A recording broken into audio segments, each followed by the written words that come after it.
নামাজি ব্যক্তিকে বলবে বান্দা নামাজ পড়ছো, নামাজি ব্যক্তি বলবে আল্লাহ নামাজ পড়ছি, সুবহানাল্লাহ কর। 2 নম্বরে ধরবে হলো বেনামাজি। বেনামাজি ব্যক্তিকে আল্লাহ চেনে কি চেনে না? বেনামাজি ব্যক্তিকে বলবে বান্দা তুমি নামাজ পড়ছো। বেনামাজি ব্যক্তি আর চালাক মানুষ, সে কথা বলবে না। বাংলাদেশের মধ্যে এমন কোনো ডিস্ট্রিক্ট, এমন কোনো জেলায় নাই যে গুণাগারকে আল্লাহ নেয় নাই। আমি প্রত্যেকটা জেলায় গিয়ে স্টোর দিয়ে দেখেছি বাংলাদেশের মধ্যে সবচাইতে চালাক মানুষ কারা? যারা নামাজ পড়ে না। এদের চাইতে চালাক মানুষ আল্লাহর জমিনে দেখিয়ে দিচ্ছি। আর যদি কোন কেন হুজুর বাস্তব প্রমাণ, তার বাস্তব প্রমাণ এই আজকে জুমার দিন গেল, অনেক লোক আছে প্রত্যেক দিন নামাজ পড়ে, আর কিছু লোক নামাজ পড়ে খালি জুমার দিন, শুক্রবারে। কথা কম, 7 দিন নামাজ নাই, জুমার দিন টুপি মাথায় দিয়ে জুব্বা গায়ে দিয়ে মসজিদের আগের কাতারে দাঁড়ায়, জোরে করে গলা খ্যাক করে দেখায় আমি গোলাইছি। এরকম মুসল্লি আছে না নাই? 7 দিন খবর নেই, ওরা 1 নম্বর ডিজিটাল মুসল্লি।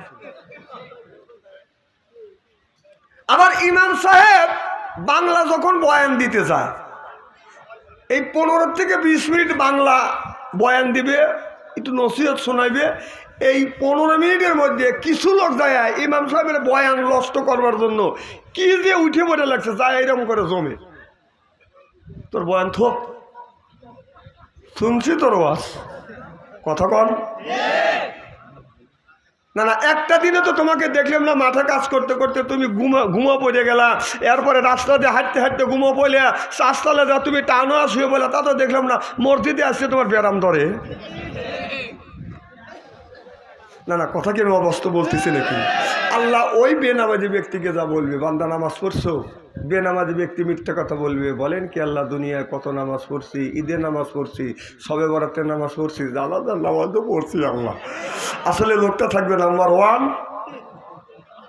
আল্লাহ কথা বলে না। নাম্বার 1 বেনামাজি। বেনামাজির কথা বলে লজ্জা লাগে, শরম লাগে। দেখছেন রাজ্জাক ভাই কথা বলে না। যে নামাজ পড়ে তারে কি বলে? যে নামাজ পড়ে তারে নামাজি বলে। যে নামাজ পড়ে তারে কি বলে? আরে যারা পড়ে না তারে কি কয়? যে নামাজ পড়ে তারে কি বলে? যে সুদ খায় তারে কি বলে? যে ঘুষ খায় তারে কি বলে? তাহলে আপনাদের ভাষায় যে যে নামাজ পড়ে, সেই যে নামাজ পড়ে তারে বলা হয় নামাজি, যে পড়ে না তারে বলা হয় বেনামাজি। যে সুদ খায় তারে বলা হয় সুদখোর, যে ঘুষ খায় ওরেই তো বলা হয় ঘুষখোর। যে লোকটা নামাজ পড়ে তা তো নামাজই বলে।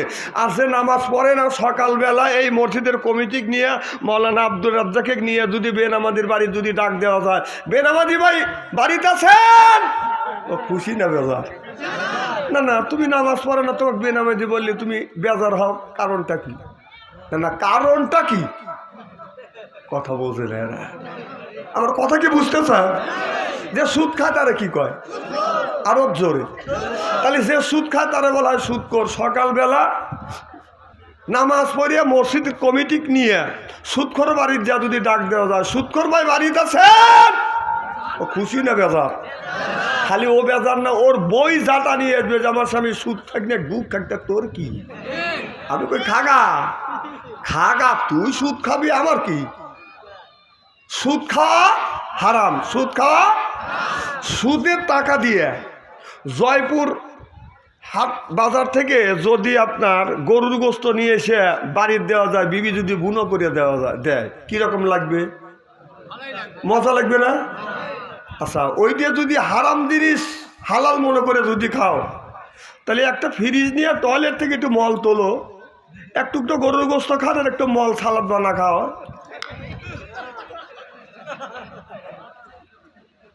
হাসি দিলেন কেন?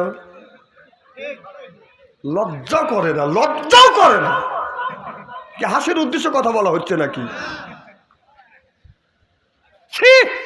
মুসলমান সুদ খাও তো লজ্জা করা উচিত। 80 প্রকারের গুনাহ, তার সাথে নিম্ন শ্রেণী গুনাহ মায়ের সাথে জেনা করা। নাউজুবিল্লাহ, একটু জোরে কর। হেঁটে খায়া রাস্তা দিয়ে যায় আর হাসে, মানে কেলা, হ্যাঁ তো লজ্জা করে না? বেকুব, তুই মুসলমানের বাচ্চা সুদ খায়। আমার ভাইরা, আল্লাহ নবী আখিরি জামানার পয়গম্বর মুহাম্মদ রাসূলুল্লাহ সাল্লাল্লাহু আলাইহি ওয়াসাল্লাম রাস্তা দিয়ে হেঁটে যায়, লক্ষ্য করে দেখছে আমার নবী, লক্ষ্য করে দেখে একটা উটনি বান্ধা আছে। এই উটনিটা আল্লাহর নবীরে দেখে আল্লাহর কাছে দরখাস্ত করলেন, আল্লাহ জবান খুলে দাও, তোমার হাবিবের সাথে দুইটা কথা বলতে চাই। আল্লাহর কুদরত বোঝা যায় না, উটনির জবান খুলে যায়, চিল্লা কর মারহাবা। উটনি জবান পেয়ে ডাকিয়ে রাসূলুল্লাহ, ইয়া হাবিবাল্লাহ, আমার নবী ডাইনে তাকায় বামে তাকায়, আওয়াজ পায় কিন্তু মানুষ পায় না। আমার নবী বলে, কে আমারে নবী নবী বলে ডাকে, রাসূল রাসূল বলে ডাকে। এবার উটনি ডেকে বলে, ইয়া রাসূলুল্লাহ, ইয়া হাবিবাল্লাহ, আমি উটনি আমারে আপনারে ডাকছে। আমার নবী উটনির কাছে যা বলে, কেন তুমি আমারে ডাকছো, তোমার কি হয়েছে? উটনি বলে, ইয়া রাসূলুল্লাহ, ইয়া হাবিবাল্লাহ, আপনি আমার চেহারার দিকে তাকিয়ে দেখেন গো নবীজি, আপনি আমার চেহারার দিকে তাকিয়ে দেখেন। আমার নবী উটনির চেহারার দিকে তাকিয়ে দেখে উটনির পশম উঠে গেছে, এরপরে চামড়া ফেটে গেছে, রক্তগুলি বের হয়ে গেছে, রক্তগুলি টাস টাস করে জমিনে পড়ছে, গোস্তগুলি বাদান বের হয়ে গেছে। আল্লাহ নবী উটনির এই দৃশ্য দেখে চোখের পানি আর ধরে রাখতে পারলেন না, নবী কান্দে আর বলে, উটনিরে তোমার এই দূর অবস্থা কি কে করলো? উটনি কান্দে আর বলে, ইয়া রাসূলুল্লাহ, ইয়া হাবিবাল্লাহ, আমার গৃহকর্তা মালিক প্রত্যেক দিন বাদ ফজর নামাজ পড় নবী গো, এমনি করে করে আমারে পিটায়, আমি কান্নাকাটি করি, চিল্লাপালা করি, এলাকার কোনো মানুষ বাধা দেয় না, কেউ নিষেধ করে না, উটনিটা কেমন করে পিটাও কেন? ও নবীজি, আমার দুঃখ কেউ বোঝে না, পৃথিবীর একজন মানুষ বোঝে, সেইটা হলো আমার বিশ্ব নবী, অর্থাৎ আপনি। চিল্লাইয়া কর মারহাবা। ও নবীজি, দুনিয়া কোন মানুষের কাছে বললে বিচার দিবে না। ও নবীজি, আমি আপনার আদালতে মামলা দাঁড় করলাম, নবীজি গো আপনি বিচার করে দেন, আমার মালিক প্রত্যেক দিন বাদ ফজর নামাজ পড়ে, কেন এমনি করে পিটিয়া? আমার নবী অমনি উটনির মালিককে ডেকে ডেকে বলছে, উটনির মালিক রে, তোমার উটনিটাকে প্রত্যেক দিন এমন করে তুমি কেন পিটাও? কি অন্যায় করছে, কি অপরাধ করছে? উটনি আমার আদালতে মামলা দায়ের করেছে। এবার উটনির মালিক বলে, ইয়া রাসূলুল্লাহ, ইয়া হাবিবাল্লাহ, আপনি উটনির কাছে জিজ্ঞাসা করেন কেন আমি ওকে পিটাই? আমার নবী বললেন, উটনি রে, তুমি বলো প্রত্যেক দিন তোমার মালিক কেন তোমারে পিটায়? উটনি জবান খুলে কান্দে আর বলে, নবী গো, আমি তো পিটাই না, আমার মালিককে আমি পিটাই না, আমার মালিক পিটে। ও নবীজি, মালিকের কাছে একটাবার জিজ্ঞাসা করুন কেন প্রত্যেক দিন আমারে পিটে? উটনির জবান থেকে মালিক কথা শুনে আর মালিক চোখের পানি ধরে রাখতে পারেন না। মালিক বলে, ইয়া রাসূলুল্লাহ, ইয়া হাবিবাল্লাহ, আমি সন্ধ্যার সময় আমার উটনিটাকে সুন্দর করে খাওয়াইয়া গোয়াল করে রশি দিয়া কাশি দিয়া বান্ধে রাখি গো নবীজি। সকালবেলা আমি গোয়াল ঘরে যা দেখি আমার উটনি নাই, রশি কেটে কাশি কেটে মাঠের মধ্যে পালিয়ে থাকে, ভাগিয়ে থাকে। ও নবীজি প্রত্যেক দিন এইরকম করে কষ্ট দেয়, ধরিয়া ধরিয়া এনে এইরকম করে আমি ওকে শাসন করি। আমার নবী বলে, উটনি রে, তোমার মালিক কি তোমাকে পেট ভরে খেতে দেয় না? এবার উটনি চোখের পানি ফেলে দিয়ে কান্দে আর বলে, ইয়া রাসূলুল্লাহ, ইয়া হাবিবাল্লাহ, খাবারের জন্য নয়, ও নবীজি, একদিন আমার মালিক মাঠের থেকে চড়াইয়া যখন রাস্তা দিয়ে আসতেছিল, আমি দেখলাম আপনি আপনার সাহাবী দিয়ে নিয়ে আপনি আলোচনা করতেছেন, আর আপনি বলেছেন যে এই মানুষটা ঈশান নামাজ না পড়ে বিছানায় ঘুমাতে যাবে, আল্লাহর গজব ওই বাড়িতে বর্ষিত হবে। ইয়া রাসূলুল্লাহ, ইয়া হাবিবাল্লাহ, গোয়ালঘর আর মালিকের ঘর পাশাপাশি আমি প্রত্যেক দিন দেখি আমার মালিক ঈশান নামাজ না পড়ে বিছানায় ঘুমাতে যায়। ও নবীজি, আপনার কথা কোনোদিন মিথ্যা হবে না, আল্লাহর গজব পড়বে, ওই গজবে আমি পড়ে মরতে পারি। নবী গো, আল্লাহর গজবের ভয়ে রশি কেটে কাশি কেটে মাঠের মধ্যে পালিয়ে থাকি, বাগিয়ে থাকি। চিল্লাইয়া কান মারহাবা। এখন বললেন মারহাবা, মুখে নেই দাড়ি, নির্বাচন আসলে খান চেয়ারম্যানের সিগারেট আর বিড়ি, ফেরেশতারা গাড়ি মারবে গুড়ি, বলে গেল বাচ্চু মিয়া আনসারি। তাহলে এখন তো ঠিক করবে নি, কিন্তু এই ইলেকশনের সময় তো খাবেন ঠিক মতো।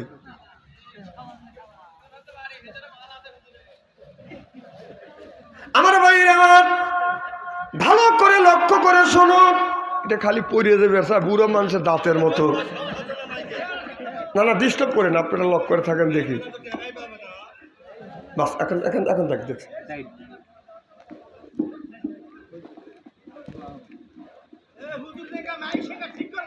আচ্ছা বাস। এখন ও বয় দেখার পাম দিয়ে লাভ নাই, আমি আইসি আর বাল বালাই করতেছে। এতক্ষণ কি করছেন?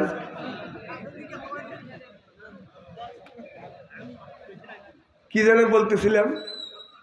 এদিক তাকান, চেহারা কি একবারে খারাপ নাকি? আমার ভাইয়ের আমার ভালো করে লক্ষ্য করে শুনুন, আমার এতে বাদন শুনতে হবে। উটটির মালিক চোখের পানি ফেলে দিয়ে কান্দের বলে, ইয়া রাসূলুল্লাহ, ইয়া হাবিবাল্লাহ, ও নবীজি, আমার উটনি যা বলেছে ঠিকই বলেছে গো নবীজি।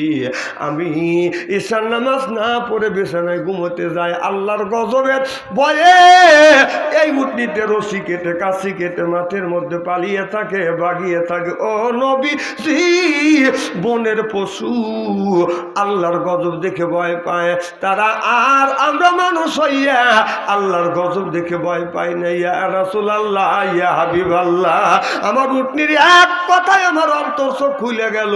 নবীজি, আল্লাহ যতদিন হায়াতে জিন্দিগিতে বাঁচিয়ে রাখবে, আজকে থেকে তওবা করলাম, জীবনে কোনোদিন অশ্লীল গান বাজনা গাবো না, আল্লাহর ঘর মসজিদ কোনোদিন ছাড়বো না। চিল্লা কোন সুবহানাল্লাহ, নারে তাকবীর। আমার ভাইরা আমার এই নামাজের কথা আমার আল্লাহ কোরআন কারীর মধ্যে ৮০ থেকে ৮২ জায়গা বললেন, ও আপনি মুসল্লা নামাজ কায়েম করো, অত যাকাত আদায় করো, কুতিবা আলাইকুমুস সিয়াম, রমজান মাস আসলে রোজা রাখো। এ কথা কার?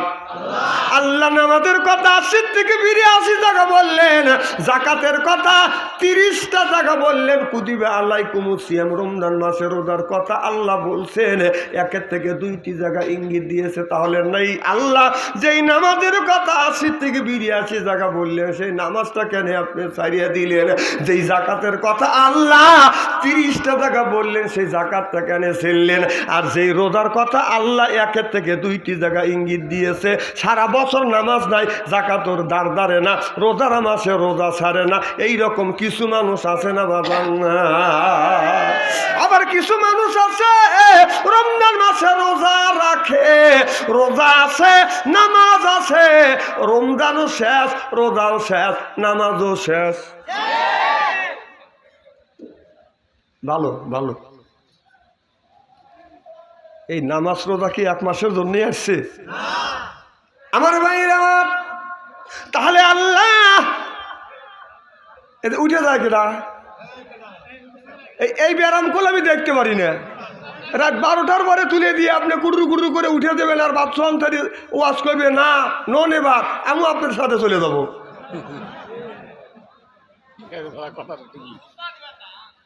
না না, মোতা লাগে এখানে মতো, ওয়াজ আমাকে বাড়া দিও না। একটা আঙুল দেখাবেন, যখন যাবেন একটা আঙুল দেখাবেন। মানুষের ওজোর আপির তো থাকাই স্বাভাবিক, কি কর?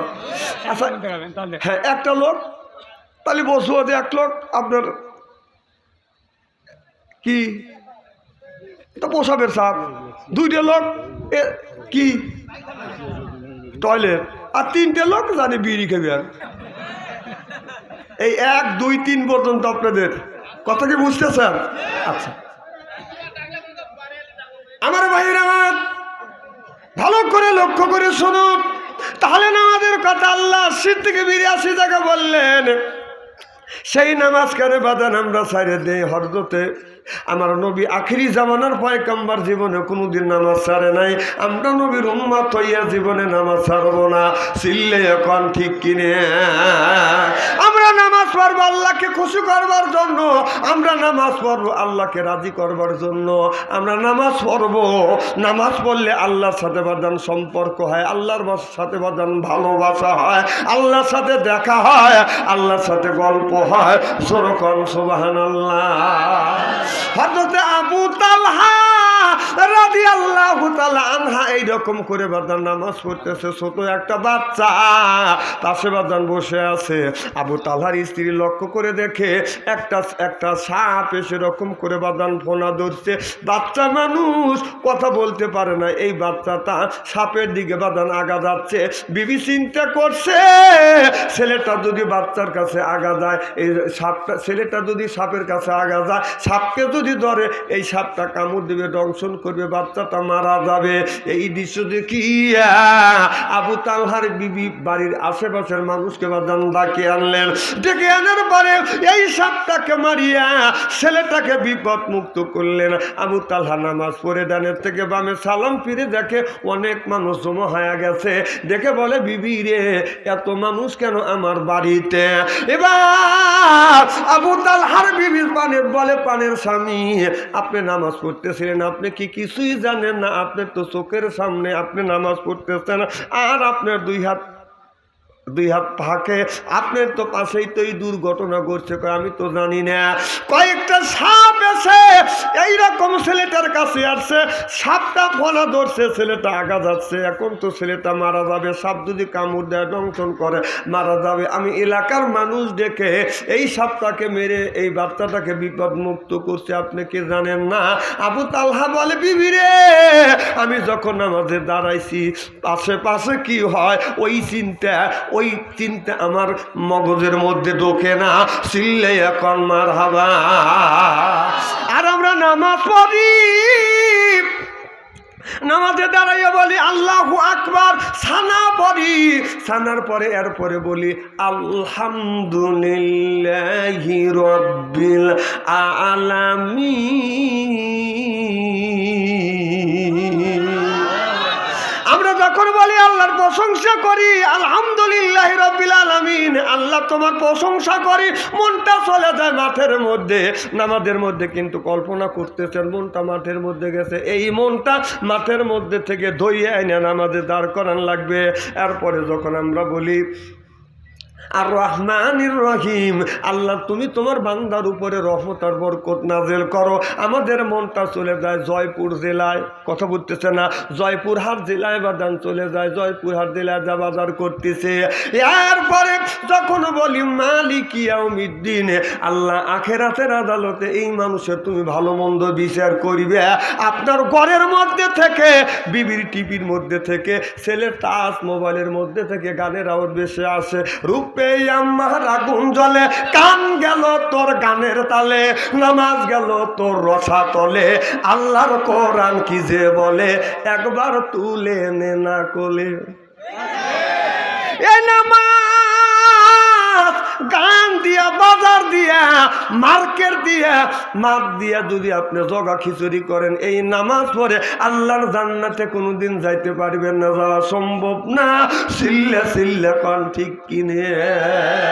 এই নামাজটা যদি পড়েন মানুষকে দেখানোর জন্য নামাজ হবে, লকুততার জন্য বাদান নামাজ হবে। কত মানুষ নামাজ পড়ে মানুষকে দেখানোর জন্য, এইরকম মানুষ আছে না নাই?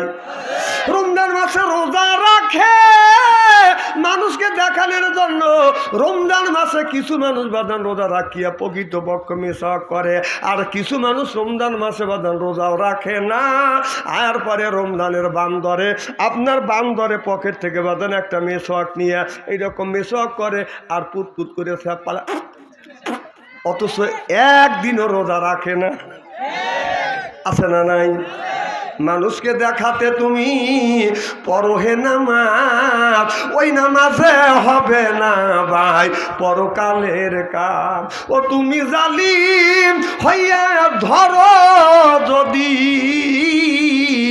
আলেমের সাথ, ওই নামাজে হবে না ভাই ওই কবরের ওই কাজ।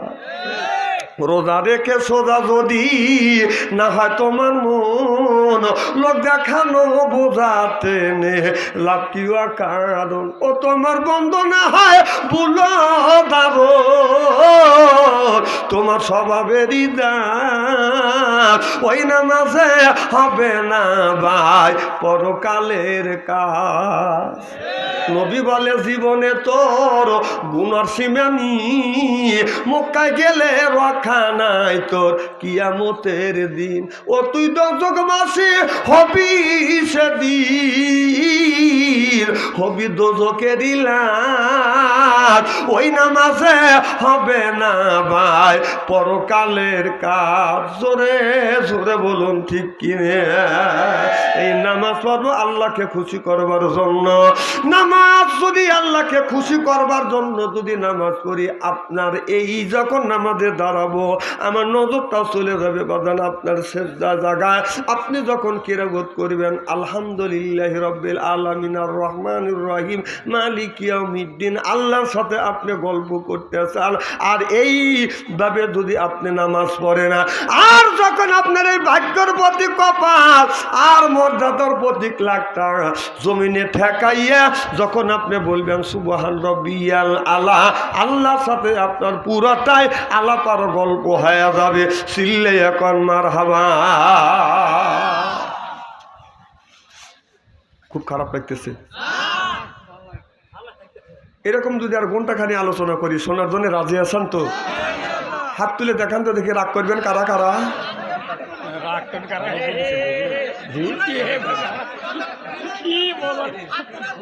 না না, আমার কথা আপনারা বোঝেন নাই, তাই যারা হাত তুলছেন মোহব্বতে তুলছেন, আর যারা তোলেন নাই বুঝে তোলেন নাই, অতএব দুই দলই ঠিক আছে। লা ইলাহা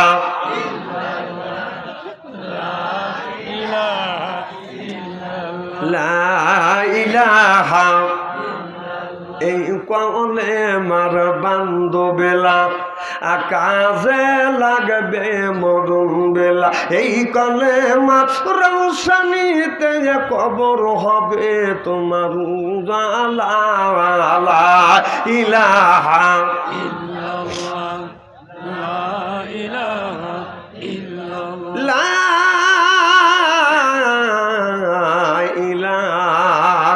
ইল্লাল্লাহু মুহাম্মাদুর রাসূলুল্লাহ সাল্লাল্লাহু আলাইহি ওয়াসাল্লাম। আমার ভাইরা, আল্লাহ বললেন ইয়া আইয়ুহাল্লাযিনা আমানু, হে যারা ঈমানের বিশ্বাসী, কু আনফুসিকুম, নিজে বাঁচো, ও আহিলিকুম নারা, তোমার আহিল পরিবারকে বাঁচাও। কথা কার? আল্লাহ বললেন নিজে বাঁচো, তোমার আহিল পরিবারকে বাঁচাও। আজকে নিজে বাঁচলাম না, আহিল পরিবারকে বাঁচাইতে পারলাম না। আপনি একজন হাসি, আপনার আচার আচরণে মানুষ কেন আপনাকে বলে বাজান পাজি, এরপরে মুখে রাখছেন বাজান দাড়ি। কথা বুঝতেছেন না? চাষতলে বসে আপনি খালি গল্প করেন আর মানুষের নিন্দে করেন। গ্রামে যদি আপনার বাজারে যদি 7টা চাষতাল থাকে, একটা চাষতালও আপনি বাদ রাখেন না, খালি গল্প করেন। এইরকম হাজি আছে না নাই? আমার ভাইরা আমার, আল্লাহ বলে নিজে বাঁচো, তোমার আহিল পরিবারকে বাঁচাও। আজকে নিজে বাঁচলে না, আহিল পরিবারকে বাঁচাইতে পারলেন না। আমার ভাইরা আমার, আপনার ছেলে বড় হয়ে গেছে, 20 বছর বয়স, 25 বছর বয়স হয়ে গেছে, ছেলেটা বিয়ে করতে যাবে। আপনি যখন বলবেন বাবা তুমি বিয়ে করতে যাবে, ও বাবা, যে ব্যক্তি বিয়ে করে তার জীবনের সবচাইতে আনন্দের দিন, খুশির দিন, বিয়ের দিন। একটা যুবক যুবতী যেদিন বিয়ে হয়, ছেলে হোক আর মেয়ে হোক, তাদের খুশির দিন, বিয়ের দিন। কিসের দিন? আরো জোরে, জোর হইল না? যুবকেরা সিটে উঠতেছে, আর বুড়া মানুষ বিয়ে হয়ে গেছে, বিয়ের দিন, মানে এদের বিয়ে কাজ হয়ে গেছে। আর যারা বিয়ে করে না, এদের আত্মার মধ্যে খালি খাবলা দিয়ে উঠতেছে।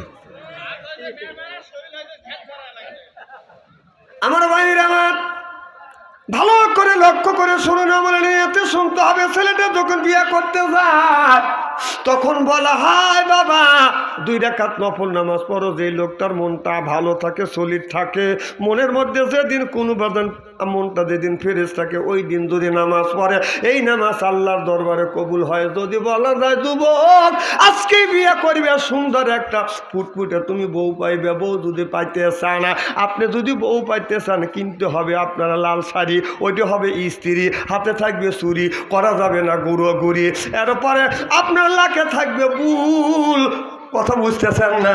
পরনে থাকবে লাল শাড়ি, ওইটা হবে স্ত্রী। জোরকন ঠিক কিনে আমার ভাইরা আমার, এখন ও যুবক বিয়ে করতে যাইবে, সুন্দর একটা তুমি বউ পাইবে, 2 রাকাত নফল নামাজ পড়ো। যুবক বলে নফল নামাজ পড়া জানি না, মসজিদের ইমাম ডাইকে আইনে নফল নামাজ পড়ায়। এত বড় হলে নামাজ পড়লে না, আল্লাহর হুকুম মেনে চলো না। শয়তানের পথ ধরে অন্য রাস্তায় গেলে, শয়তানের পথ ধরে অন্য রাস্তায় গেলে কি করে পাবে তুমি ক্ষমা? কি করে তোমাকে করিবে ক্ষমা? আল্লাহ কি করে তোমাকে করিবে ক্ষমা? এ বলা যায় না বাবা, কারিমুল মউত কখন এসে যাবে? কুল্লু নাফসিন যায়কাতুল মউত, মালাকাল মউত যখন এসে যাবে, আসমানে মাথা রাখবে আর জমিনে পা রাখিয়া আপনার আমার রূহটা বাদান কবজ করিবে। মৃত্যুর সময় মানুষ যখন মৃত্যু শয্যা বাদান সজ্জিত হয়, চামচ ভরে ভরে পানি দেয়।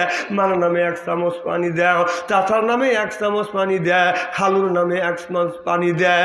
খালু মন্তলা চাকরি করে, লক্ষ লক্ষ টাকা ঘুষ খায়। ঘুষখোরের নামে যখন পানি দেয়, লোকটা খালি ডেক পারে, মানে সাকরাত শুরু হয়ে গেছে। কথা বুঝতেছেন না? সব কয় এইরকম করে, কাকা হিসেব নিকাশ করতেছে। আরে না, হিসেব নিকাশ করতেছে না, তুই একটা সুদখোরের নামে, একটা ঘুষখোরের নামে পানি দিচ্ছিস, এই জন্যই ও ডেক পারতেছে। একটা আলেমের নামে পানি দাও, হাফেজের নামে পানি দাও, হাজির নামে পানি দাও, মৃত্যুর সময় লোকটা শান্তি পাবে। আমার ভাইরা, এই জন্যই আল্লাহ, এই জন্য কবি বলেছে, মানুষ যখন মৃত্যুর সময় মৃত্যু সজ্জা সজ্জিত হয়, ওই লোকটার পানি পিপাসা লেগে যায়। কবি বলে, হাতে দরিয়া গাছে বাসা তালে মা, হাতে দরিয়া গাছে বাসা তালে মা, সরপতে দিদারে বাইয়া আবলুবে মা, বুবে মা।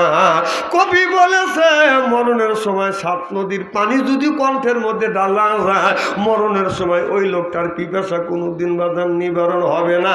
এই জন্যই আল্লাহ নবী বলেছে, তোমাদের তোমাদের ঘরটাকে কোরআনের দুর্গ বানাও, হাদিসের দুর্গ বানাও, নামাজের দুর্গ বানাও। তা না বানাইয়ে আজকে আমাদের ঘরটা বানাইছে বাদান সুদের দুর্গ, ঘুষের দুর্গ, টিপির দুর্গ, সিডির দুর্গ, গানে গানে গানে গানে সুদে সুদে সাজালে বাড়ি। যেদিন আসবে খাটনি তোমার বাড়ি, অর্থাৎ মসজিদের পালকি। বুঝতেছেন কিনে? গানে গানে গানে গানে সুদে সুদে সাজালে বাড়ি, যেদিন আসবে খাটনি তোমার বাড়ি। আজরাইল এসে নিবে জানতে নে, সেদিন জানাজা হবে তোমার বাড়ি। ঠিকও কয় না, জোরে কোন না, জোরে হচ্ছে। মাইক খারাপ হলে আমি কি করব? আমার ভাইয়ের আমার, ভালো করে লক্ষ্য করে শুনুন, বলে এতে বাজার শুনতে হবে।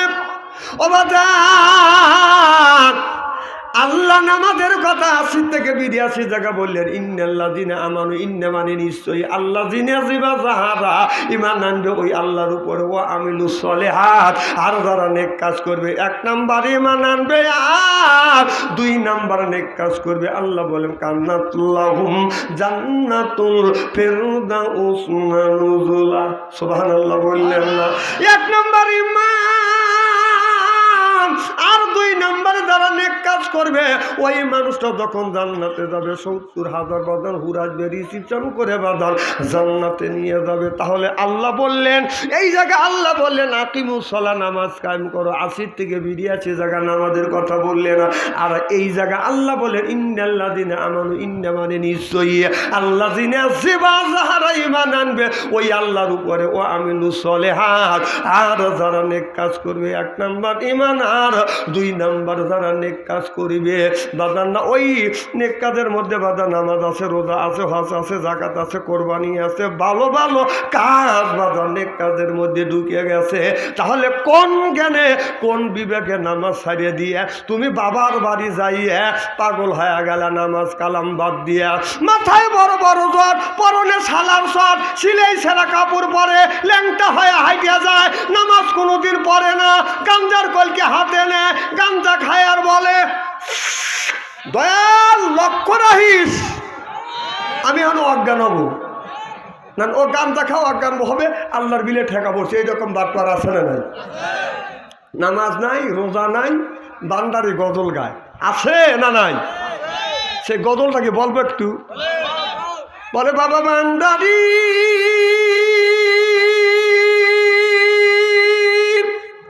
আলিফ লাম মিম তিন হরফে 30 পারা করেন, তার ভিতরে বান্দারি কয় বাড়ি গাড়ি পাবি, ও যে বান্দারি করিলে তোরা জিথায় যাবা চাকরি পাবা, কাগজ কলম ছাড়াই বাবা করে মাস্টারি, আমার দয়াল বান্দারি কাগজ কলম ছাড়াই বাবা করে মাস্টারি, কাগজ কলম ছাড়াই বাবা করে মাস্টারি, আমার দয়াল বান্দারি বাসু আনসারি কয় অল্প দিনে তোর কপালে গুড়ি রে, তোর কপালে গুড়ি।